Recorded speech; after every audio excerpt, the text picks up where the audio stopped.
નમસ્કાર દોસ્તો, welcome to Kairos GPSC right time at the right moment. તો ચાલો આજે આપણે શરૂઆત કરીએ છીએ આપણા EYQ સિરીઝના આગળના પ્રશ્નની, અને તેના અંતર્ગત આજે આપણે જોવાનું છે પોલિટી વિષયનું DYSOનું પેપર. આ DYSOનું જે એડવર્ટાઇઝમેન્ટ હતી તે હતી 2024-25 127 નંબરની એડવર્ટાઇઝમેન્ટ, અને સાથે સાથે દિવ્યાંગ ભરતી જે ચાલતી હતી તેના 8 નંબરનું એડવર્ટાઇઝમેન્ટ નંબર 2025-26નું જોઈન્ટ પેપર લેવાયેલું હતું. ડેટ હતી 7/9/2025. બરાબર છે. ચાલો તો આપણે આપણા એઝ યુઝ્યુઅલ શેડ્યુલ પ્રમાણે આપણે શરૂઆત કરીએ છીએ. સૌથી પહેલો પ્રશ્ન તમારી સામે છે. તમારે શું કરવાનું છે? વિડીયોને પોઝ કરવાનો છે, ક્વેશ્ચનને અટેમ્પ્ટ કરવાનો છે, અને ત્યારબાદ તેને આગળ વધારવાનું છે. ઓકે, ચાલો. ભારતીય સંઘીય વ્યવસ્થાને તેની મજબૂત કેન્દ્રીયકરણ વૃત્તિઓને કારણે અર્ધસંઘીય તરીકે વર્ણવવામાં આવી રહી છે. નીચેનામાંથી કઈ વિશેષતા સંઘીય વ્યવસ્થાનું લક્ષણ છે? ઓકે, તમને ખબર જ છે કે ભાઈ સંઘ આવે એટલે ત્યાં એક કેન્દ્રની સરકાર હોય છે અને એક હોય છે રાજ્યની સરકાર. ત્યારે જ તે શું બને છે? સંઘ બને છે. બરાબર છે. ઓકે, હવે કેન્દ્રની અંદર છે ને એક વસ્તુ યાદ રાખવાની, જે જગ્યાએ સંઘ હોય છે એટલે કે ત્યાં પોતાના બે પાસાઓ, એક કેન્દ્ર અને રાજ્ય. અહીંયા એક એની ધારાસભા હોય છે અને બીજું હોય છે તેનું કારોબારી. સેમ વસ્તુ આપણને રાજ્યમાં જોવા મળશે. રાજ્યમાં પણ એક કારોબારી હોય છે અને તેની ધારાસભા હોય છે. ઓકે, હવે એક વસ્તુ યાદ રાખો કે કેન્દ્રની પાસે સંવિધાનમાં કોઈ પણ સુધારા કરવાના પાવર છે. તો કેન્દ્ર જ્યારે સત્તામાં આવે છે, કોઈ પણ એક પાર્ટી સત્તામાં આવે છે, તો રાજ્ય પાસેથી સંવિધાનની અંદર સુધારા કરીને પોતાના બધા જ અધિકારો મેળવવા માંગતી હોય છે. તો રાજ્ય તેની અંદર હસ્તક્ષેપ કેવી રીતે કરી શકે? એટલા માટે સંઘ જ્યાં હોય છે, જે પણ જગ્યાએ સંઘની પ્રણાલી હોય છે, ત્યાં રાજ્યોના પ્રતિનિધિ સ્વરૂપ એક રાજ્યસભા હોય છે. આ શું હોય રહી છે? તો એ રાજ્યોનું પ્રતિનિધિ કરે છે. અને બીજું એક જે સદન હોય છે તે હોય છે લોકોનું પ્રતિનિધિત્વ. બરાબર. આ સીધું ગૃહ હોય છે, અને આ જે સીધું ગૃહ હોય છે તેમાં જેમની બહુમતી હોય છે તે જ વ્યક્તિ અહીંયા સરકાર બનાવે છે. બરાબર છે. આ સંઘીય વ્યવસ્થાનો એક બેઝિક કોન્સેપ્ટ તમને આઈડિયા હોવો જોઈએ. ચાલો, તો અનુચ્છેદ 3 હેઠળ રાજ્યની સીમાઓનું પુનર્ગઠન કરવાની સંસદની સત્તા. નીચેનામાંથી કઈ વિશેષતા સંઘીય વ્યવસ્થાનું લક્ષણ છે? ઓકે, સંઘીય વ્યવસ્થાનું કયું લક્ષણ છે તે આપણે જણાવવાનું છે. અનુચ્છેદ 3 હેઠળ રાજ્યની સીમાઓની પુનર્ગઠન કરવાની સંસદની સત્તા. રાજ્યમાં વહીવટમાં અખિલ ભારતીય સેવાઓનું વર્ચસ્વ. અનુચ્છેદ 163 હેઠળ રાજ્યપાલની વિવેકાધીન સત્તા, કે કેન્દ્રમાં દ્વિગૃહી વિધાન ગૃહનું અસ્તિત્વ. જો મેં તમને કીધું ને, કેન્દ્રમાં દ્વિગૃહી વિધાન ગૃહનું અસ્તિત્વ છે. કારણ કે એક ગૃહ જનતાનું સીધું હોય છે કે જેમાં આપણા જેવા સામાન્ય મતદાતાઓ દ્વારા ચૂંટાઈને આવેલા પ્રતિનિધિઓ બેસે છે, અને બીજું હોય છે કે જેમાં રાજ્યોના પ્રતિનિધિઓ અહીંયા આવે છે. સો ઓપ્શન ડી જે છે તે આપણો રાઈટ આન્સર બને છે. બરાબર. ચાલો, we are Kairos right time at the right moment. તમે યુટ્યુબ, ટેલિગ્રામ અને ઈમેલ પર અમારા સંપર્ક કરી શકો છો. ઓકે, ચાલો. SR બોમ્બઈ વિરુદ્ધ ભારત સંઘ 1994નો જે કેસ અને અનેક રાજ્ય સરકારોને બરતરફ કર્યા પછી અને રાષ્ટ્રપતિ શાસન લાદ્યા પછી ઊભો થયો. સર્વોચ્ચ અદાલતે અનુચ્છેદ 356 હેઠળ જાહેરનામાઓની ન્યાયિતા પર એક સીમાચિહ્નરૂપ ચુકાદો આપ્યો, જેનાથી કેન્દ્ર રાજ્ય સંબંધો આકાર પામ્યા. આ કેસ કયો મહત્વપૂર્ણ સિદ્ધાંત સ્થાપિત કરે છે? જો ઘણીવાર કેવું થતું હતું કે કેન્દ્ર સરકાર જે છે એ કેન્દ્ર સરકારની ભલામણથી અથવા તો કેન્દ્ર સરકાર દ્વારા નિયુક્ત કરાયેલા રાજ્યપાલની ભલામણથી રાષ્ટ્રપતિ જે હોય છે એ રાષ્ટ્રપતિ શું કરે છે? તો કે રાષ્ટ્રપતિ 356 લગાવે છે. 356 બોલે તો 356 એટલે રાજ્યની અંદર રાષ્ટ્રપતિ શાસન. હવે રાષ્ટ્રપતિ શાસન થાય એટલે રાજ્યની અંદર જે આપણી સત્તા હોય છે એ સત્તા પક્ષ જે હોય છે એ સત્તા પક્ષ પોતાની સત્તાને ગુમાવે છે. બરાબર છે. એટલે આપણને છે ને 1980 થી 90ના દાયકામાં એક વસ્તુ જોવા મળી કે કેન્દ્રની અંદર કોંગ્રેસની સરકાર હોય અને રાજ્યની અંદર જો ભાજપની સરકાર હોય અથવા તો કોઈ અન્ય પાર્ટીની સરકાર હોય છે, તો આ શું કરે છે કે અહીંયા 356 લગાવી દે છે. 356 લગાવી દે છે એટલે રાષ્ટ્રપતિ શાસન લાગુ થઈ જાય છે. અને રાષ્ટ્રપતિ શાસન ઇનડાયરેક્ટલી કોણ ચલાવે છે? તો કે દેશના વડાપ્રધાન અને તેનું મંત્રીમંડળ ચલાવે છે. તો આવો વિવાદ જે હતો તે લાંબા સમયથી ન્યાયપાલિકાની અંદર પેન્ડિંગ હતો અને તેનો એક મહત્વપૂર્ણ ચુકાદો આવે છે SR બોમ્બઈ વિરુદ્ધ ભારત સંઘ એટલે કે 1994ના કેસની અંદર, બરાબર છે. અને તેની અંદર જણાવવામાં આવે છે કે ભાઈ જ્યારે કેન્દ્ર દ્વારા રાષ્ટ્રપતિને સલાહ આપવામાં આવે છે અને રાજ્યની અંદર અનુચ્છેદ 356 મુજબ રાષ્ટ્રપતિ શાસન લગાવવામાં આવે છે તો તેની ન્યાયિક સમીક્ષા આપણે કરી શકીએ છીએ. એ ન્યાયિક સમીક્ષાની અંદર જો યોગ્ય લાગે તો જ રાષ્ટ્રપતિ શાસન કન્ટિન્યુ રાખવામાં આવે છે અથવા તો રાજ્યના સત્તા પક્ષને આપણે સત્તા પાછી સોંપીએ છીએ, બરાબર છે. તો પક્ષ પલટા વિરોધ કાયદા હેઠળ રાજકીય પક્ષો પર પ્રતિબંધ ના. અનુચ્છેદ 356 હેઠળ રાષ્ટ્રપતિ શાસનની ન્યાયિક સમીક્ષા યસ. આ હતો આપણો સાચો આન્સર. ભારતમાં સમલૈંગિક લગ્નોને કાયદેસર બનાવ્યા. રાષ્ટ્રીય ગ્રીન ટ્રિબ્યુનલના અધિકાર ક્ષેત્રની સ્થાપના. તો આ બંને બાબતો આપણને કંઈ લેવા દેવા નથી. આપણને શું લેવા દેવા છે આ પ્રશ્નની સાથે? પ્રશ્નની સાથે એક મહત્વની વસ્તુ એ છે કે 356 મુજબ ન્યાયિક સમીક્ષા કરી શકાય છે, બરાબર છે. ચલો જુઓ તમારી સામે અહીંયા આપણે આખા કેસ અને તેનું જજમેન્ટ મૂકી દીધેલું છે. સુપ્રીમ કોર્ટના જજમેન્ટ શું કહેવામાં આવેલા હતા અને significance of SR Bombay case. આ SR બોમ્બઈ કેસ પછી શું થયું તો કે મિસયુઝ ઓફ આર્ટિકલ 356 ઘટી ગયું, બરાબર છે. એક વસ્તુ યાદ રાખજો, આ મિસયુઝ જે રોકવા માટેની વાત હતી, આ મિસયુઝ રોકવા માટે 9 જજની બેન્ચ હતી. કેટલા જજની? 9 જજની બેન્ચ બેઠેલી હતી. ઓકે, ચાલો વધ્યા આગળ. આ વાંચવાનું છે ભાઈ તમારે સ્લાઇડમાં આન્સર. હા, નેક્સ્ટ. એક જાહેર હિતની અરજી તમામ ચૂંટણીમાં મતદાન ફરજિયાત બનાવવાની માંગ કરે છે. શું કરે છે? એક PIL આવે છે, બરાબર, પબ્લિક ઇન્ટરેસ્ટ લિટિગેશન. કારણ કે મતદાનની ટકાવારી ઓછી છે. આ માટેનો સૌથી મજબૂત બંધારણીય વિરોધી દલીલ શું હોઈ શકે? કેમ ચૂંટણીમાં મતદાન ફરજિયાત બનાવવું પડે એની વાત કરવાની છે, બરાબર છે. તો તે અનુચ્છેદ હેઠળ વિવેક બુદ્ધિની સ્વતંત્રતાનું ઉલ્લંઘન કરે છે. તે નાગરિક ફરજને કાનૂની જવાબદારી સાથે જોડે છે. તે અપ્રમાણસર રીતે હાસ્યમાં ધકેલાઈ ગયેલા જૂથોને અસર કરે છે. તે ગુપ્ત મતદાન સુરક્ષાને નબળી પાડે છે. ઓકે, હવે અહીંયા આપણે છે ને થોડુંક દિમાગ વિચારવાનું છે. અહીંયા જરૂરી નથી કે આવા પ્રશ્નોના જવાબ તમને બેઠા કોઈ બુક્સમાંથી મળે. જુઓ શું કીધું કે ભાઈ એક PIL થાય છે કે ચૂંટણીમાં ફરજિયાત મતદાન બનાવો. તો આના સામે શું દલીલ હોઈ શકે? હવે ફરજિયાત મતદાન બનાવે એમાં ગુપ્ત મતદાનને સાથે શું લેવા દેવા છે? કોઈ વસ્તુ લેવા દેવા નથી, બરાબર. તે અપ્રમાણસર રીતે હાંસિયામાં ધકાઈ ગયેલા જૂથોને અસર કરે છે. કેવી રીતે અસર કરે છે? તમે ફરજિયાત મતદાન કરો, જો આ કારણ ત્યારે જ આપણે વેલિડ ગણી શકીએ કે ફક્ત ને ફક્ત લોઅર કેટેગરી જે સમાજમાં કહેવાય છે એ લોકો મતદાન ના કરતા હોય અને તમે એને મતદાન લાવવા માટે, તમે એનું મતદાન કરાવવા માટે તમે આવા કોઈ PIL ઉપર અરજી સાંભળો છો. પરંતુ એવું તો છે નહીં.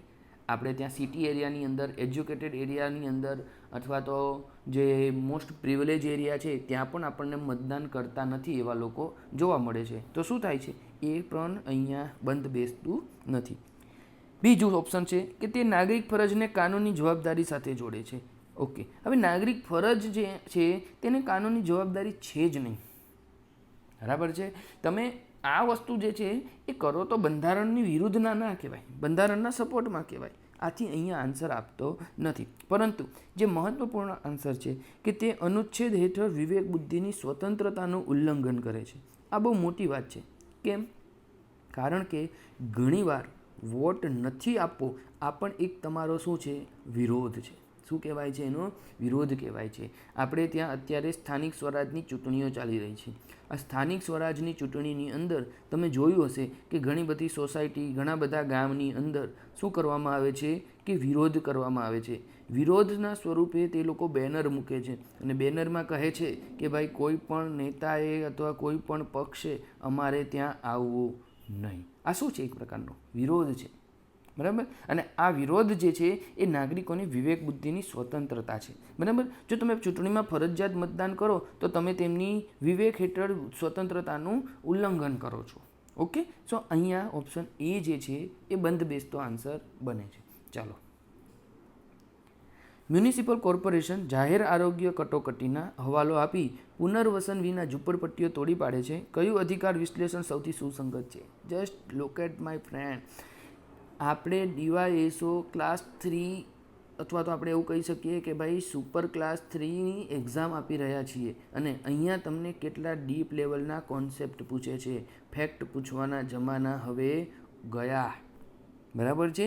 આથી તમારે ખાલી રટ્ટાફિકેશન નથી કરવાનું, પરંતુ તમારે વ્યવસ્થિત રીતે કોન્સેપ્ટ પણ સમજવા જરૂરી છે. આની પહેલાં આપણે એસટીઆઈ અને જીપીએસસીનું જે પણ પોલિટી વિષયનું આપણે સોલ્યુશન લાવ્યા છે હમણાં 2 દિવસ પહેલાં જ, તો તેની અંદર તમે જોઈ શકો છો કે કોન્સેપ્ટથી તમારા કેટલા બધા સવાલો ક્લિયર થાય છે, કેટલા બધા તમારા સાચા માર્ક્સ મળે છે. તો હંમેશા ફેક્ટની પાછળ નથી ભાગવાનું, કોન્સેપ્ટની પાછળ ભાગવાનું છે, બરાબર. ચલો, જાહેર આરોગ્ય કટોકટીનો હવાલો આપી ઝૂંપડપટ્ટી હટાવવાની વાત કરે છે, તો કયું વિધાન, કયું વિશ્લેષણ ખોટું છે? ચાલો જોઈએ. વૈકલ્પિક જાહેર આરોગ્ય પગલાં પહેલાં પૂર્ણ કરવામાં આવ્યા હતા કે નહીં? બીજું, રાજ્યએ આવાસ માટેના તેના નિર્દેશકોનો સિદ્ધાંતોનું પાલન કર્યું છે કે નહીં? ઝૂંપડપટ્ટીમાં રહેતા લોકોને પૂરતું રાજકીય પ્રતિનિધિત્વ આપવામાં આવ્યું હતું કે નહીં? કાર્યવાહી યોગ્ય પ્રક્રિયાને અનુસરે છે અને પ્રમાણસર છે કે નહીં? શું લાગે છે? કાર્યવાહી યોગ્ય પ્રક્રિયાને અનુસરે છે અને પ્રમાણસર છે કે નહીં? એટલે કે તમે જો દબાણ કરેલું હોય તો એ દબાણની તમને નોટિસ મળી, એ નોટિસની સામે તમને સમય મળ્યો, અને જે તમને સમય મળ્યો છે તેની અંદર તમારી કોઈ સુનાવણી થઈ, તમારો અવાજ સાંભળવામાં આવ્યો. આ વસ્તુ ચેક કરવામાં આવે છે કે તમારો અવાજ સાંભળવામાં આવ્યો, તમારી પાસે જે પુરાવા છે તે જોવામાં આવ્યા.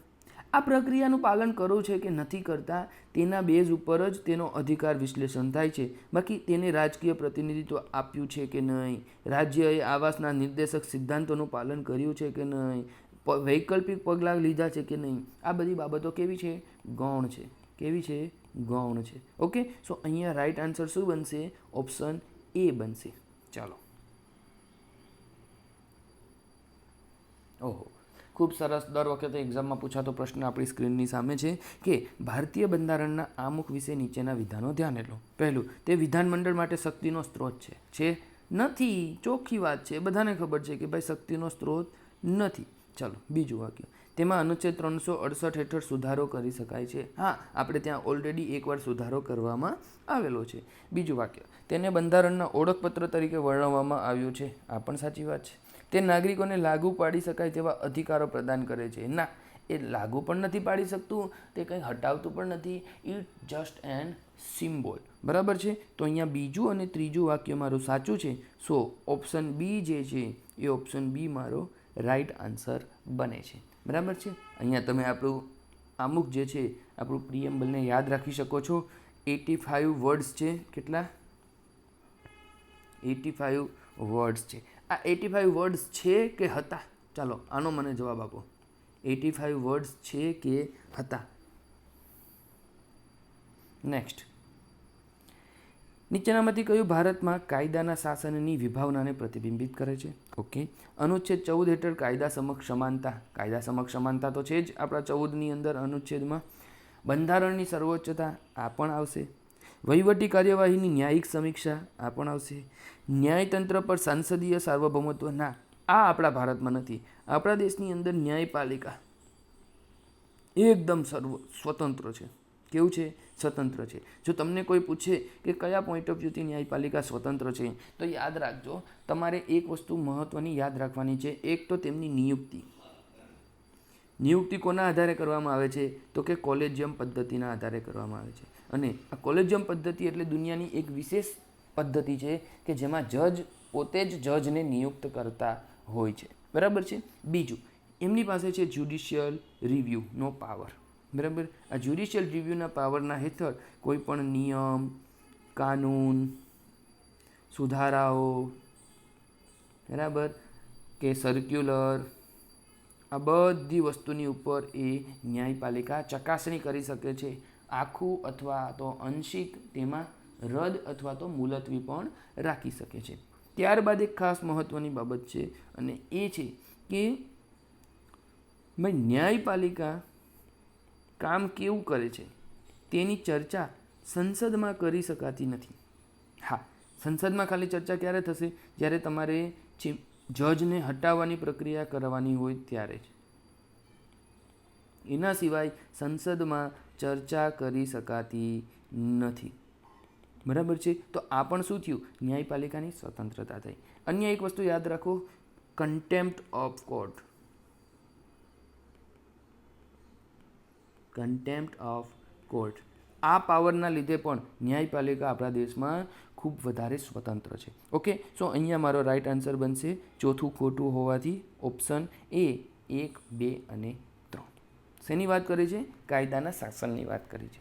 ચાલો, કાયદાના શાસન માટે મુખ્ય 4 વસ્તુ: એક, equality under the law, transparency under the law, accessible legal remedy અને ઇન્ડિપેન્ડન્ટ જ્યુડિશરી. તો આપણા દેશમાં આ ઇન્ડિપેન્ડન્ટ જ્યુડિશરી છે. આપણા દેશની અંદર ન્યાયતંત્ર પર સંસદનું સાર્વભૌમત્વ નથી. ઓકે, ચાલો. ભારતના બંધારણની નીચેની વિશેષતાઓ ધ્યાનમાં લો. ઓકે, આ જવાબ જીપીએસસી દ્વારા કેન્સલ કરવામાં આવેલો છે. છતાં પણ આ 3 સવાલ તમારે જોઈ લેવાના છે કે ફક્ત મૂળભૂત અધિકારો જ નહીં, પરંતુ કાનૂની અધિકારોના અમલ માટે પણ અનુચ્છેદ 226 હેઠળ રીત જારી કરી શકાય છે.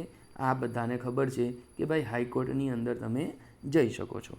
તેના પ્રાદેશિક અધિકાર ક્ષેત્રમાં આવતી તમામ ગૌણ અદાલતો પર દેખરેખ કોના દ્વારા? આના લીધે જ સવાલ કેન્સલ કરવામાં આવેલો હતો. અને સમગ્ર ભારતમાં નાગરિકોના મૂળભૂત અધિકારોને લગતા કેસોમાં મૂળ અધિકાર ક્ષેત્ર ઉપરોક્તમાંથી કયું ફક્ત ભારતની સર્વોચ્ચ અદાલતને જ લાગુ પડે છે? તો આ પણ સેન્ટેન્સ ઇમ્પ્રોપર લાગેલું હતું, જેથી આ સવાલને જીપીએસસી દ્વારા શું કરવામાં આવેલો હતો? કેન્સલ કરવામાં આવેલો હતો. તમારે શું કરવાનું છે? તમારે મૂળભૂત અધિકારો, રીટ, બરાબર છે, અને અદાલતો વિશે ડિટેલમાં વાંચી લેવાનું છે. નેક્સ્ટ, પ્રથમ બંધારણીય સુધારા અધિનિયમ 1951ની માન્યતાને મિલકતના અધિકારમાં ઘટાડો કરવા અને વાણી સ્વાતંત્ર્ય પર પ્રતિબંધ મૂકવા બદલ પડકારવામાં આવ્યો હતો. સર્વોચ્ચ અદાલતે તપાસ કરી કે શું સંસદ મૂળભૂત અધિકારોમાં સુધારો કરી શકે કે કેમ? કયા કેસમાં સૌ પ્રથમવાર અદાલતે મૂળભૂત અધિકારો સહિત બંધારણમાં સુધારો કરવાની સત્તાને સમર્થન આપ્યું? તો ગોલકનાથ કેસ, શંકરી પ્રસાદ કેસ, A.K. ગોપાલન કેસ કે કેશવાનંદ ભારતી કેસ. શું કીધું છે કે ભાઈ આપણે બંધારણ તો બનાવી લીધું.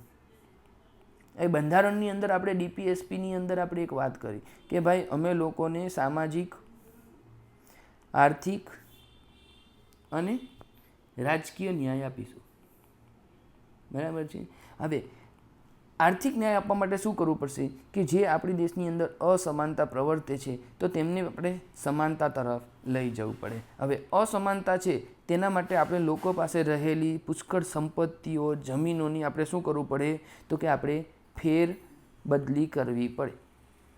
બરાબર છે. હવે ફેરબદલી એમનેમ તો થાય નહીં, એટલે શું કરવું પડે કે ભાઈ ઓલરેડી આપણી પાસે બંધારણના ફંડામેન્ટલ રાઇટ્સ 31 હતો કે જે શું કહેતો હતો કે ભાઈ જમીન અથવા તો સંપત્તિનો અધિકાર મૂળભૂત અધિકાર હતો. હવે સરકાર જો કોઈ એવો કાયદો બનાવે કે જેના લીધે સંપત્તિ અથવા જમીનની ઉપર નેગેટિવ અસર થતી હોય તો એવા કાયદાને કોર્ટની અંદર પડકારવામાં આવે છે. બરાબર છે. તો આ જે બાબત છે આ બાબત સૌથી પહેલાં સમર્થન કરેલી હતી શેમાં? સૌથી પહેલાં શંકરી પ્રસાદ કેસની અંદર સમર્થન કરવામાં આવેલી હતી. ઓકે, ચાલો. સુપ્રીમ કોર્ટના જજમેન્ટની વાત કરીએ તો એક વસ્તુ સાંભળી લો. કદાચ તમને અહીંયા સ્લાઇડ બ્લર દેખાતી હશે, પણ હું તમને જણાવી દઉં કે સૌથી પહેલાં એક શંકરી પ્રસાદ કેસ હતો. આ શંકરી પ્રસાદ કેસની અંદર એવું કીધું હતું કે ભાઈ તમે ફંડામેન્ટલ રાઇટ્સની અંદર સુધારા કરી શકો. એના પછી આવે છે એક સજ્જનસિંહ કેસ. આ સજ્જનસિંહ કેસની અંદર પણ એવું સુપ્રીમ કોર્ટે કીધેલું હતું કે ભાઈ ફંડામેન્ટલ રાઇટ્સની અંદર તમે સુધારા કરી શકો. બરાબર. એના પછી આવે છે ગોલકનાથ કેસ. આ ગોલકનાથ કેસની અંદર એવું કીધું હતું કે ભાઈ તમે ફંડામેન્ટલ રાઇટ્સની અંદર સુધારા કરી શકો નહીં. બરાબર છે. કારણ કે ફંડામેન્ટલ રાઇટ્સ જે છે એ ફંડામેન્ટલ રાઇટ્સ આપણા કેવા છે? એકદમ સુપ્રીમ છે. અને ત્યારબાદ 24મો સુધારો, બંધારણમાં 24મો સુધારો 1971માં ઇન્દિરા ગાંધીની સરકાર લઈને આવી અને તેમણે એવું કીધું હતું કે ભાઈ ફંડામેન્ટલ રાઇટ્સ જે છે આ ફંડામેન્ટલ રાઇટ્સની અંદર સરકાર ધારે તે રીતે પોતાના સુધારાઓ કરી શકે. બરાબર છે. તો આ બધી બાબતો ફંડામેન્ટલ રાઇટ્સના કેસ સાથે રિલેટેડ છે. અને અન્ય એક છે જે બાબત છે એ છે કેશવાનંદ ભારતીની સરકાર, કેશવાનંદ કેસ. ક્યારે આવેલો હતો? 1973માં, અને તેમાં બેઝિક સ્ટ્રક્ચરનો ઉદ્ભવ થયો હતો. નેક્સ્ટ, ખાનગી ઉદ્યોગોમાં સ્થાનિકો માટે 100% નોકરીઓ અનામત રાખતા કાયદાને કલમ 19(1)G નું ઉલ્લંઘન કરવા બદલ પડકારવામાં આવ્યો છે. હવે અહીંયા શું તમને ધ્યાન હોવું જોઈએ? અહીંયા ધ્યાન હોવું જોઈએ કે ભાઈ કલમ 19(1)G શું છે? તો કે પ્રમાણસરતાનો સિદ્ધાંત, મૂળભૂત માળખાનો સિદ્ધાંત, કાયદા સમક્ષ સમાનતા કે રાજ્યનીતિના માર્ગદર્શક સિદ્ધાંતો. તો અહીંયા તમને ખબર પડશે કે કાયદાની સામે બધા લોકો કેવા છે? સમાન છે. કાયદાની સામે બધા સમાન હોય તો દરેક વ્યક્તિ કોઈ પણ જગ્યાએ જઈને બિઝનેસ કરી શકે છે. દરેક જગ્યાએ બધાને સરખો લાભ મળવો જોઈએ. એમાં અનામત જો સરકાર દ્વારા પોઝિટિવ ડિસ્ક્રિમિનેશન કરવામાં આવે તો વસ્તુ અલગ છે, અન્યથા તમે બધાને સમાન અવસર આપો. આથી અહીંયા ઓપ્શન સી જે છે તે તમારો રાઈટ આન્સર બનશે. ઓકે, જો આર્ટિકલ 19(1)G શું લખે છે કે to practise any profession or to carry or any occupation, trade or business. આ તમારી પાસે હક છે, આ તમારી પાસે એક અધિકાર છે કે ભાઈ તમે ગમે ત્યાં જઈને તમારું પ્રોફેશન, બિઝનેસ, ઓક્યુપેશન, ટ્રેડ કંઈ પણ કામ કરી શકો. એમાં તમને કોઈ રોકી શકે નહીં. બરાબર છે? ચાલો, યુટ્યુબ, ટેલિગ્રામ, ઈમેલ, બરાબર, તમે તમારા મિત્રો સાથે શેર કરો જેથી આપણે મેક્સિમમ લોકો સુધી તેનો ફાયદો પહોંચાડી શકીએ. નેક્સ્ટ, ઇન્દિરા શાહની વિરુદ્ધ ભારત સંઘ 1992ના સીમાચિહ્નરૂપ કેસમાં સર્વોચ્ચ અદાલતે મંડલ કમિશનની ભલામણોને અનુસરીને અન્ય પછાત વર્ગો ઓબીસી માટે અનામતની બંધારણીય માન્યતાની તપાસ કરી. અદાલતે અનામત મર્યાદા, પછાતપણાની વિભાવના અને ક્રિમિલેયરને બાકાત રાખવા સંબંધિત મહત્વપૂર્ણ સિદ્ધાંતો સ્પષ્ટ કર્યા. આ ચુકાદામાં નીચેનામાંથી કયો ચુકાદો આપવામાં આવ્યો હતો? સો અહીંયા તમને બેઝિકલી એ પૂછે છે કે ઇન્દિરા શાહની વિરુદ્ધ ભારત સંઘનો જે કેસ હતો તેની અંદર શું જાહેર કરવામાં આવેલું હતું. હવે હું તમને જણાવી દઉં કે 1978ની અંદર મંડલ કમિશન બને છે. આ મંડલ કમિશને એવું કીધું કે ભાઈ ઓબીસીને તમે રિઝર્વેશન આપો. શું કીધું હતું? ઓબીસીને તમે રિઝર્વેશન આપો. પરંતુ 1992-93 સુધી આ ફાઇલને દબાવી રાખવામાં આવી. I don't know why, but કંઈક રીઝન હશે. બરાબર, એની તત્કાલીન સમયની જે રાજનીતિ હતી, તત્કાલીન સમયની જે આંતરરાષ્ટ્રીય પરિસ્થિતિ હતી, આ બધી બાબતો તેની અંદર લાગુ થઈ છે. હવે તેના પછી શું કરવામાં આવ્યું? તો કે તેના પછી જ્યારે આ રિઝર્વેશન આપી દેવામાં આવ્યું હતું ઓબીસીને, કેટલા ટકા? 27%. પછી એની સામે કેસ થયો. આ જ્યારે સરકારે ચુકાદો આપ્યો તો એની સામે કેસ થયો અને એ કેસનું નામ એટલે ઇન્દિરા શાહની વિરુદ્ધ ભારત સંઘ 1992નો કેસ. અહીંયા શું કહેવામાં આવ્યું હતું? તો કે અહીંયા મુખ્ય 3 વસ્તુ કહેવામાં આવેલી હતી ઇન્દિરા શાહની કેસની અંદર. પહેલી વસ્તુ, જોજો, યાદ રાખજો, તમને ભવિષ્યમાં ખૂબ વધારે કામ લાગશે. બરાબર, આને મંડલ કેસ પણ કહેવાય છે અને આને ઇન્દિરા શાહની પણ કેસ કહેવાય છે. પહેલું કે ભાઈ ટોટલ રિઝર્વેશન જે છે તે 50% કરતાં વધવું જોઈએ નહીં. ટોટલ રિઝર્વેશન જે છે એ 50% કરતાં વધવું જોઈએ નહીં. એટલે તમે તરત કહેશો કે સાહેબ વર્તમાનમાં 49.5% રિઝર્વેશન છે અને 10% ઈડબ્લ્યુએસ આપેલું છે, તો આ તો 50% વધી ગયું છે. તો અહીંયા એક વસ્તુ યાદ રાખવાની કે એસસી, એસટી, ઓબીસી આ ત્રણેયને મળીને 49.5%નું રિઝર્વેશન છે. એના અગેન્સ્ટમાં 50.5% જે રિઝર્વેશન છે એ જનરલનું છે. હવે આ જનરલની અંદર જે પુઅર કેટેગરી છે ને એમાંથી 10% ઈડબ્લ્યુએસને રિઝર્વેશન આપેલું છે. સો આ રિઝર્વેશન 50% કરતાં તમારું વધેલું નથી. આવું કંઈક આપણી ન્યાયપાલિકાની અંદર દલીલ કરવામાં આવેલી હતી અને તેને માન્ય પણ રાખવામાં આવેલી હતી. સો આપણા દેશની અંદર 10% ઈડબ્લ્યુએસ પણ આ બેઝ ઉપર આધાર ધરાવે છે. ચાલો આપણે આવી જઈએ આપણા ઇન્દિરા શાહની કેસની અંદર. પહેલા નંબરમાં શું કીધું હતું કે ટોટલ રિઝર્વેશન 50% કરતાં વધારે વધવું જોઈએ નહીં. બીજું એવું કીધું હતું કે ભાઈ પ્રમોશનમાં રિઝર્વેશન મળવું જોઈએ નહીં. બરાબર છે. અને ત્રીજી વસ્તુ હતી પ્રમોશન માટે છે ને પાછળથી 2005ની અંદર એક નવીન ચુકાદો આવે છે, તે આપણે સમય આવીએ કોઈ સવાલની અંદર ડિસ્કસ કરીશું. પરંતુ અત્યારે ઇન્દિરા શાહની કેસની અંદર શું કીધું હતું તેના ઉપરની આપણે ચર્ચા કરીએ છીએ. ત્યારબાદ કીધું હતું કે ક્રિમી લેયર લાગુ થવું જોઈએ. ક્રિમી લેયરનો અર્થ શું? તો કે ભાઈ વર્તમાનમાં જે પણ ઓબીસી ફેમિલી છે તેમની માતા પિતાની વાર્ષિક આવક 8 લાખ રૂપિયા થતી હોય તો તે વ્યક્તિને આ ઓબીસી રિઝર્વેશનનો લાભ મળશે નહીં. બરાબર છે. પણ કોની? માતા પિતાની ઇન્કમ, પરિવારની નથી. અને કૃષિ સિવાયની માતા પિતાની આવક જો 8 લાખ રૂપિયા કરતાં કેવી હોય? ઓછી હોય તો જ તેમના બાળકોને શું મળી શકે? તો જ તેમના બાળકોને રિઝર્વેશનનો લાભ મળી શકે છે. ઓકે, સો આ શું હતું કે અસાધારણ પરિસ્થિતિઓ સિવાય કુલ અનામત 50%થી વધુ ન હોઈ શકે. આ આપણો સાચો જવાબ બનશે. ચાલો નેક્સ્ટ. કટોકટી દરમિયાન અનુચ્છેદ 21ના સંકુચિત અર્થઘટન માટે હેબિયસ કોર્પસ કેસ કે જેને કહેવાય છે એડીએમ જબલપુર કેસ 1976ની ઘણીવાર ટીકા કરવામાં આવે છે. કે એસ પુટ્ટાસ્વામીના ચુકાદાએ તેને પરોક્ષ રીતે રદ કર્યું. કે એસ પુટ્ટાસ્વામીનો કેસ શેના રિલેટેડ હતો? તો કે એ હતો આપણા રાઇટ ટુ પ્રાઇવસી સાથે. અને આ રાઇટ ટુ પ્રાઇવસી જે છે એ આર્ટિકલ 21 સાથે જોડાયેલો છે. બરાબર છે. તો કેવી રીતે રદ કર્યો? તો પહેલું, કટોકટી દરમિયાન પણ મૂળભૂત અધિકારોને સ્થગિત કરી શકાતા નથી તેવું જાહેર કરીને. ના, એવી તો કોઈ વાત જ નથી કરવામાં આવી. બીજું, જીવનના અધિકારમાં સ્વતંત્રતા જેવા અવિભાજ્ય અધિકારોનો સમાવેશ થાય છે જે બંધારણીય લખાણની બહાર અસ્તિત્વ ધરાવે છે તેની પુષ્ટિ કરીને. ન્યાયિક સમીક્ષા મૂળભૂત માળખાનો ભાગ છે તેવું જાહેર કરીને. અનુચ્છેદ 19 વિસ્તૃત કરીને ગોપનીયતાને વાણી સ્વતંત્રતાના એક પાસા તરીકે સમાવીને. ના, સાચો આન્સર શું છે? Option B. બરાબર છે કે ભાઈ આપણું જે વાણી સ્વતંત્ર છે એ જીવન જીવવાના અધિકારની સાથે આવે છે.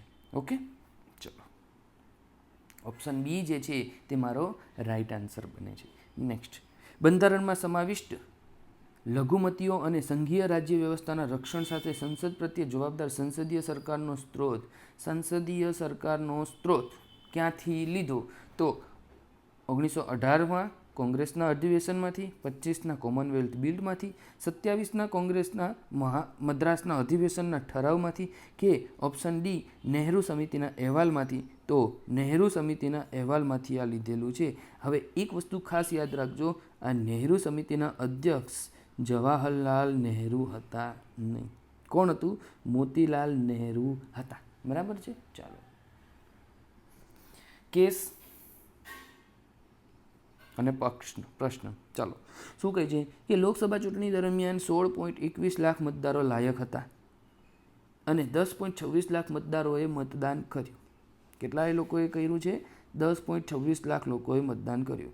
XYZ પક્ષના ઉમેદવાર કુલ મતદાનના 50.91% મતો સાથે જીત્યા. કુલ મતદાનના 50.91 મતો સાથે જીત્યા.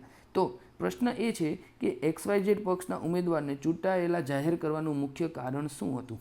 હવે આપણા દેશની અંદર શું છે? આપણા દેશની અંદર first past the post system.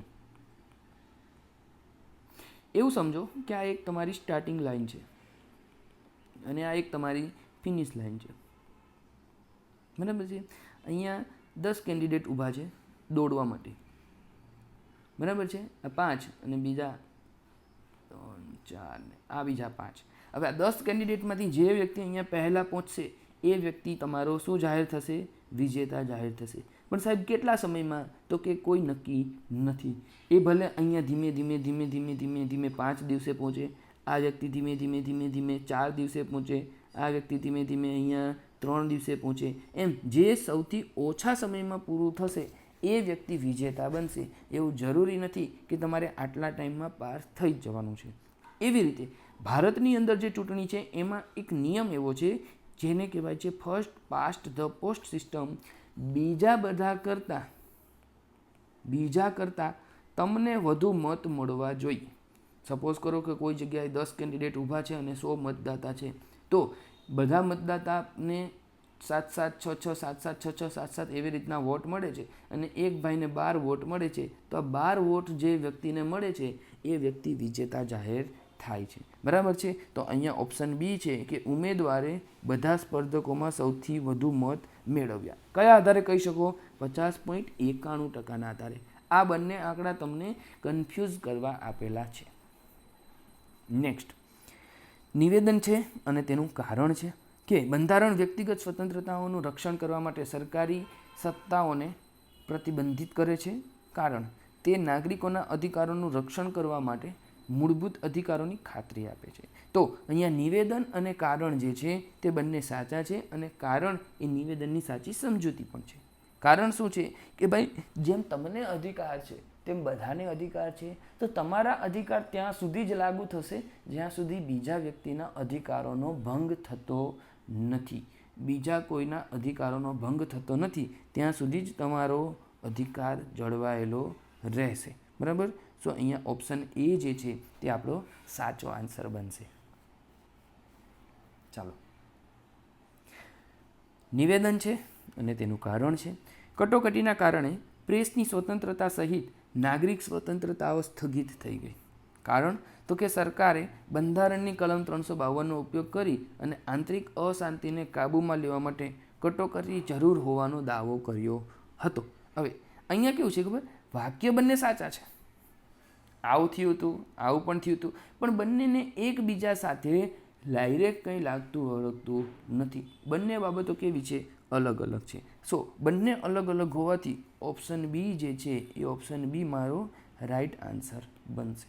Okay, ચાલો. પ્રવર્તમાન આર્થિક પરિસ્થિતિ પ્રત્યે અસંતોષના સામાન્ય વાતાવરણને ધ્યાનમાં રાખીને ઘણા નેતાઓ લોકપ્રિય આંદોલનોનું આયોજન કરે છે. છેલ્લે આપણને ખબર છે કે અન્ના હજારે દ્વારા લોકપાલ બિલ લાવવા માટે આયોજન કરવામાં આવેલું હતું.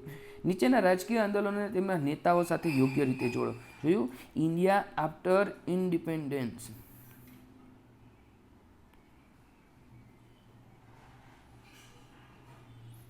આ વિષય ઉપરથી આ સવાલ ફેક્ચ્યુઅલી પૂછી લીધો છે. બરાબર છે. ચાલો, તો સંપૂર્ણ ક્રાંતિ કોણે કરી હતી? સંપૂર્ણ ક્રાંતિ કરેલી હતી જયપ્રકાશ નારાયણે. રેલવેની હડતાલ કોણે પાડેલી હતી? તો કે ભાઈ રેલવેની હડતાલ પાડેલી હતી જ્યોર્જ ફર્નાન્ડીસે. અને ગરીબી હટાવો નારો કોણે આપેલો હતો? ઇન્દિરા ગાંધીએ. So my right answer will be option B. શું થશે? ઓપ્શન બી જે છે તે મારો રાઈટ આન્સર બનશે. બરાબર. તમે અહીંયા જોઈ શકો છો બે મહાન પર્સનાલિટીઝ તમારા સ્ક્રીનની સામે છે.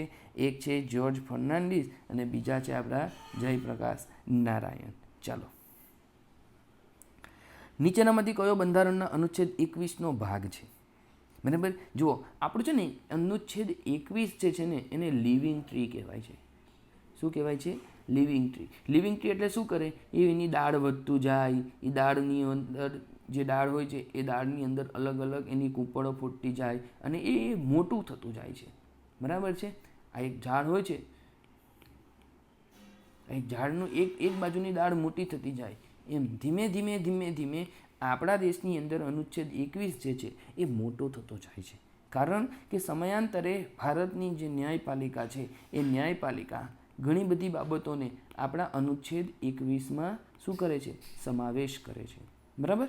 ચાલો, તો જોઈએ પ્રતિષ્ઠાનો અધિકાર. જી હા, પ્રતિષ્ઠાનો અધિકાર જે છે એ 2016ની અંદર કયા કેસથી લાગુ થયેલો હતો? તો કે સુબ્રમણ્યમ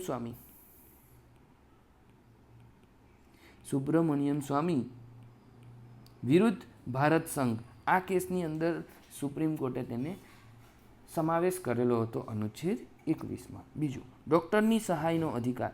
આ 1989ની અંદર પરમાનંદ કટારા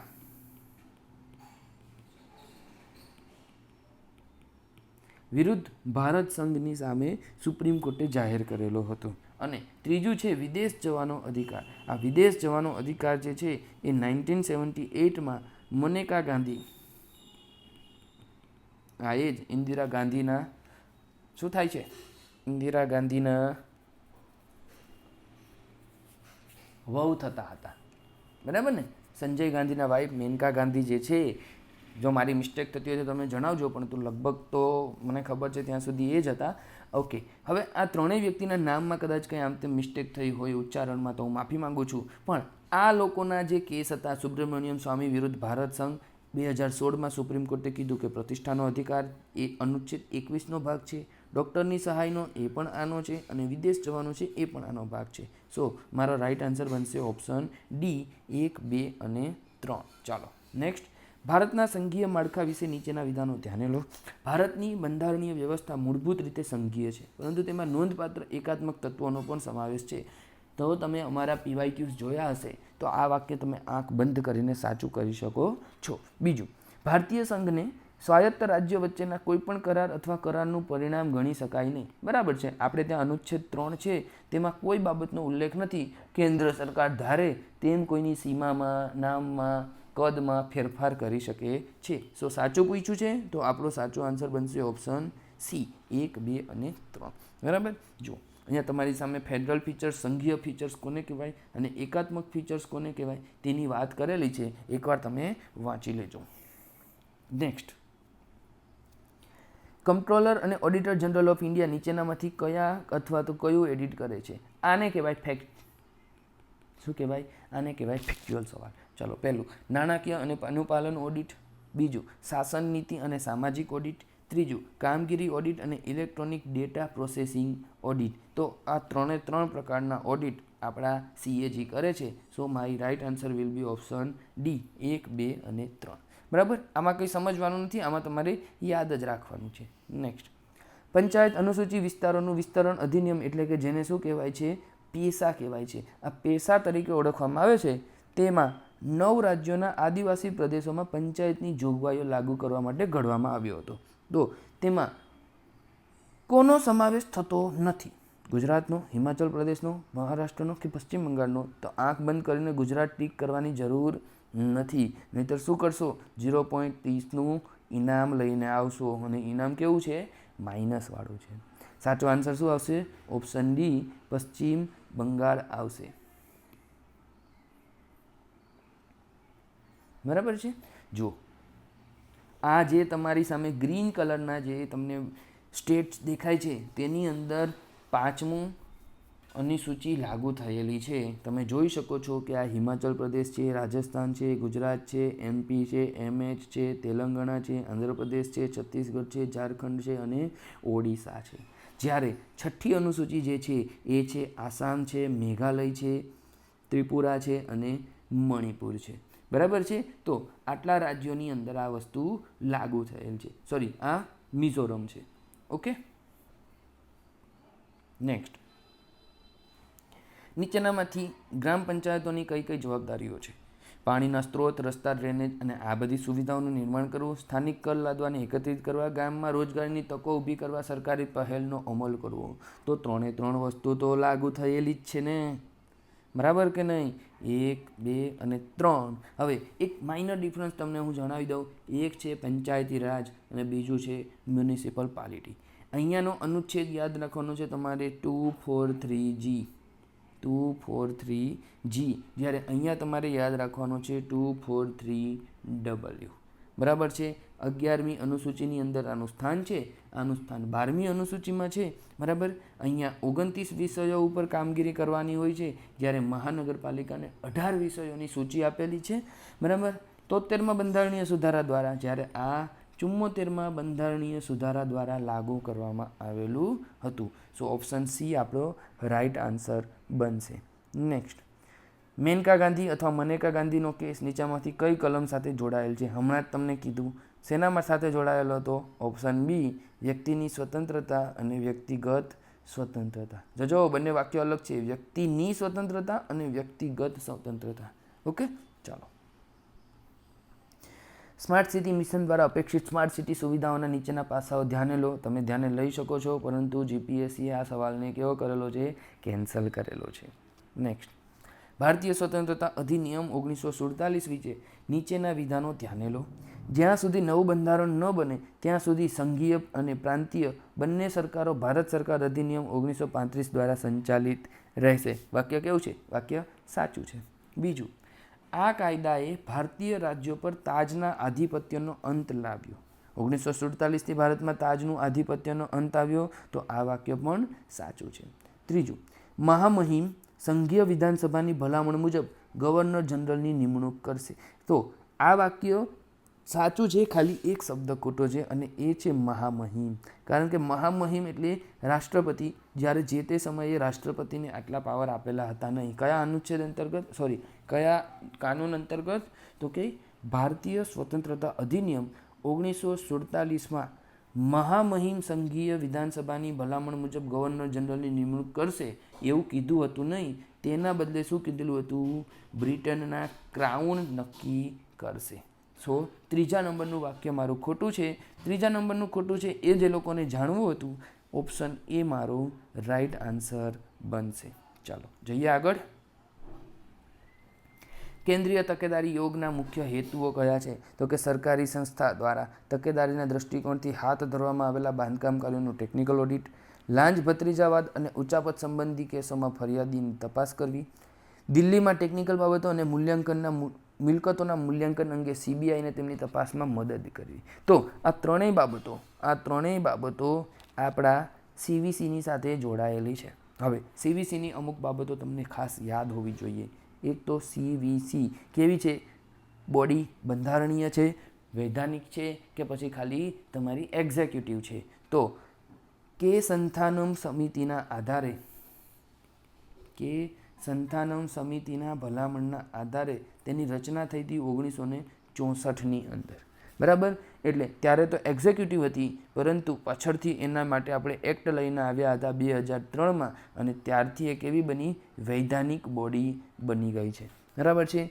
3 સભ્યો હોય છે તેના સિલેક્શન કરવા માટે. કોના સિલેક્શન કરવા માટે? તો કે આ સીવીસીના મેમ્બર અને એના અધ્યક્ષ નક્કી કરવા માટે. બરાબર? કોણ કોણ હોય છે તેમાં? તો કે એમાં એક હોય છે આપણા પ્રધાનમંત્રી, એક હોય છે આપણા ગૃહમંત્રી, અને એક હોય છે leader of opposition in Lok Sabha. બરાબર છે? ઓકે. હવે એક વસ્તુ ખાસ યાદ રાખજો કે અહીંયા જે અધ્યક્ષ હોય છે એમનો કાર્યકાળ 4 વર્ષ અથવા તો એમની ઉંમર 65 થાય ત્યાં સુધીનો હોય છે. આટલી બાબતો તમારે સીવીસીમાં યાદ રાખવી જરૂરી છે. ચાલો, પંચાયતો વિશે નીચેના વિધાનો ધ્યાને લો. ગ્રામસભામાં ગામમાં રહેતા તમામ વ્યક્તિઓનો સમાવેશ થાય છે. તમામ વ્યક્તિઓનો સમાવેશ થતો નથી. કોનો થાય છે? જેનું નામ ગામની મતદાર યાદીમાં હોય તેમનો જ સમાવેશ ગ્રામસભામાં થાય છે. બરાબર? બીજું, મધ્યવર્તી સ્તર પર પંચાયતી સમિતિ અસ્તિત્વમાં રહેશે. મધ્યવર્તી સ્તર પર પંચાયતી સમિતિ અધ્યક્ષમાં રહેશે. તો આ વસ્તુ સાચી છે. ઓછામાં ઓછી 50% બેઠકો SC/ST શ્રેણીઓની મહિલાઓને ફાળવવામાં આવે છે. આ વસ્તુ ખોટી છે. બરાબર? કેમ ખોટી છે? કારણ કે સમજો વસ્તુ, ટોટલ જે મહિલા છે એ ટોટલ મહિલા અનામત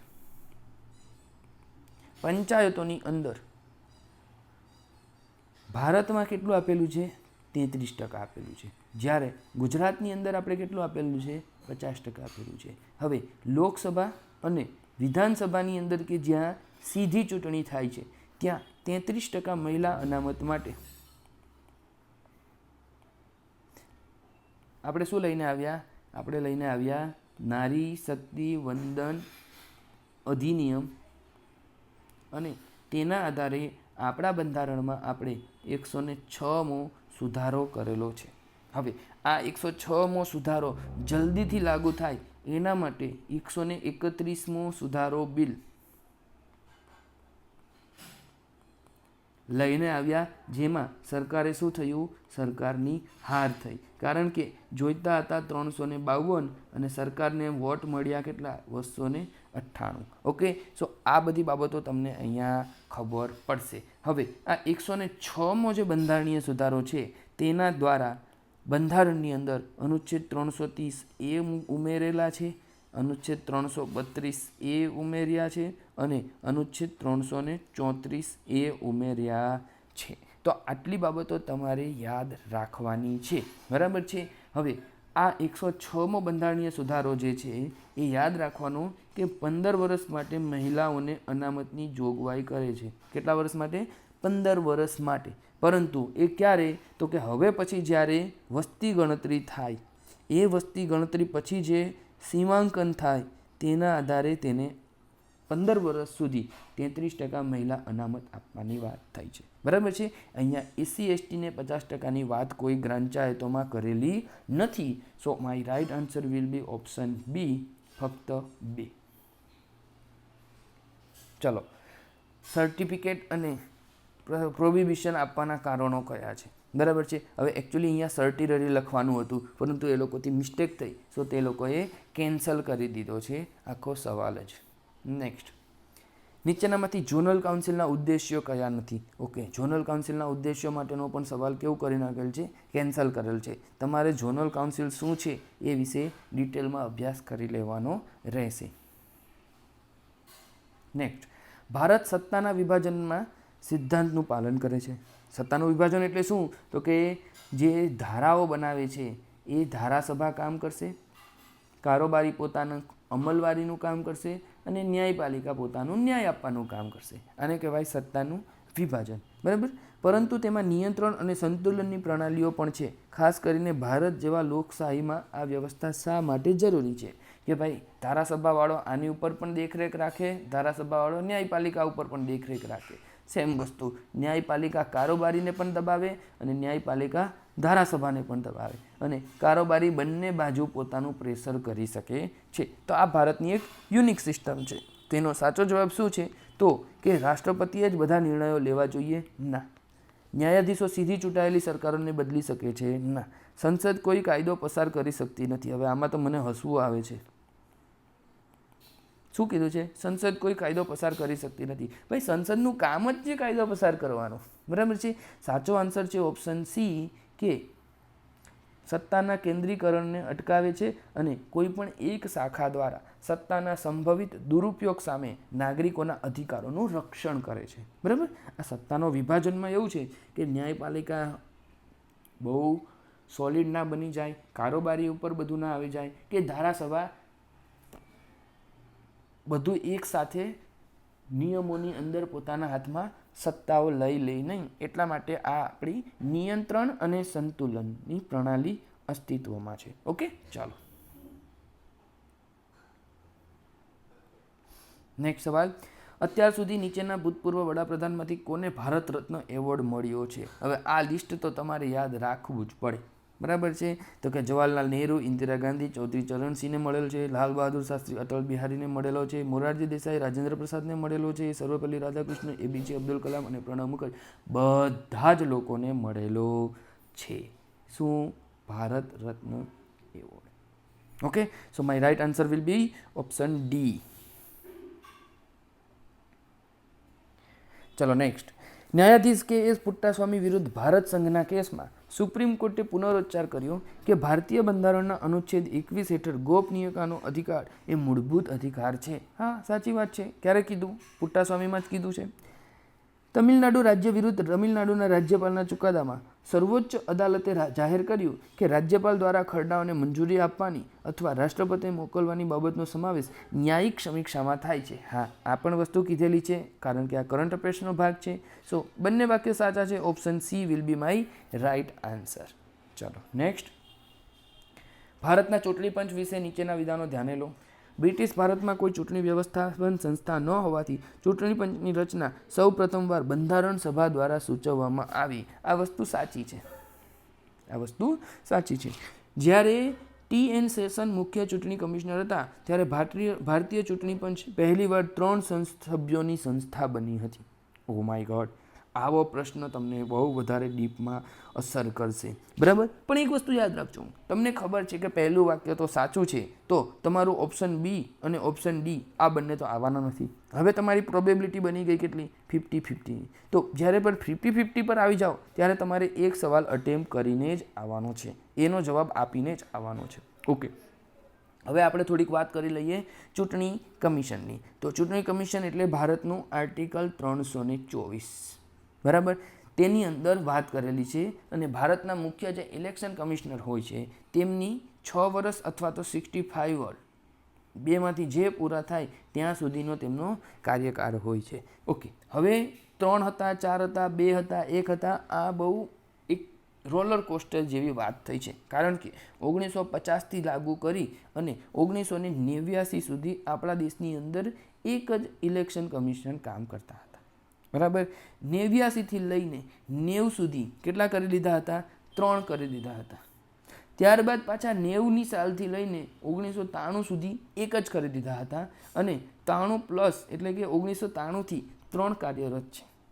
સો આ પીરિયડ જે હતો, આ પીરિયડમાં TN સેશન હતા નહીં, બરાબર છે. સો અહીંયા મારો બીજો આન્સર ખોટો બને છે. ઓપ્શન એ મારો રાઈટ આન્સર થાય છે. ચલો નેક્સ્ટ. 86માં સુધારામાં અનુચ્છેદ 21 એ શિક્ષણનો અધિકાર અને મૂળભૂત ફરજ અનુચ્છેદ 51A માં રજૂ કરવામાં આવી.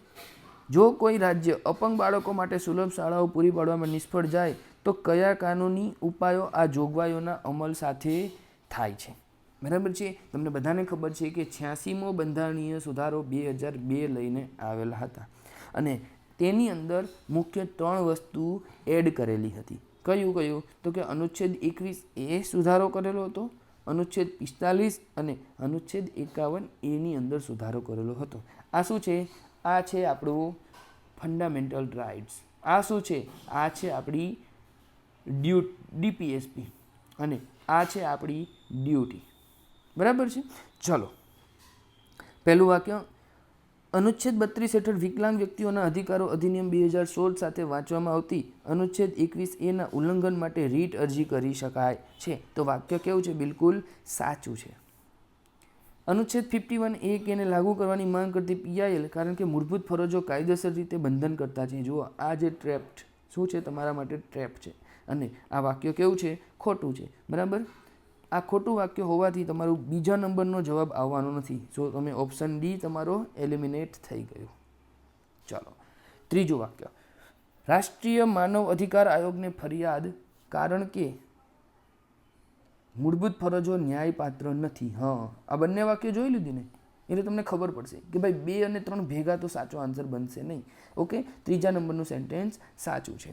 બંધારણની કલમ 226 હેઠળ વડી અદાલતોમાં અરજી કરી શકો છો. બિલકુલ સાચી વાત છે. સો ઓપ્શન સી જે છે એ ઓપ્શન સી મારો રાઈટ આન્સર બનશે.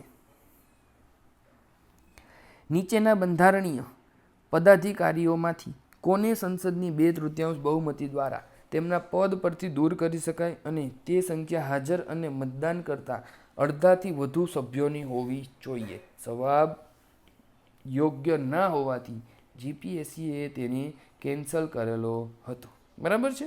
ચાલો, નીચેનામાંથી કોણ એવા વડાપ્રધાન છે જેમણે સૌથી લાંબો સમય અખંડ કાર્યકાળ ભોગવ્યો છે? કઈ તારીખ સુધી? તો કે એક્ઝામ હતી ત્યાં સુધી. એક્ઝામ ક્યારે હતી? 7/9/2025 રોજ હતી. નરેન્દ્ર મોદી ઓલમોસ્ટ 12 વર્ષ થયા છે. ઇન્દિરા ગાંધીને તો બહુ વધારે વર્ષ થયા હતા નહીં. અટલ બિહારી વાજપેયીને પણ બહુ વધારે વર્ષ થયા હતા નથી. તમારા માટે કન્ફ્યુઝન પોઈન્ટ કયો હતો? એક હતો જવાહરલાલ નહેરુ અને એક હતા નરેન્દ્ર મોદી. તો 16 વર્ષ જવાહરલાલ નહેરુ અને 12 વર્ષ નરેન્દ્ર મોદી. સો રાઈટ આન્સર શું બનશે? ઓપ્શન સી, બરાબર છે.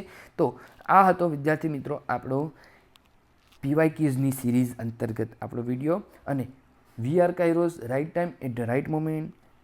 તમે YouTube પરથી અમારું કન્ટેન્ટ એક્સેસ કરી શકો છો. ટેલિગ્રામ અને ઈમેલ પર અમને કોન્ટેક્ટ કરી શકો છો. બની શકે આજના વિડીયોમાં થોડી તબિયત ખરાબ હોવાના લીધે તમને એનર્જી ડાઉન લાગે. ફરી મળીશું નવા જુસ્સા સાથે, નવી એનર્જી સાથે. ત્યાં સુધી આવજો. Thank you.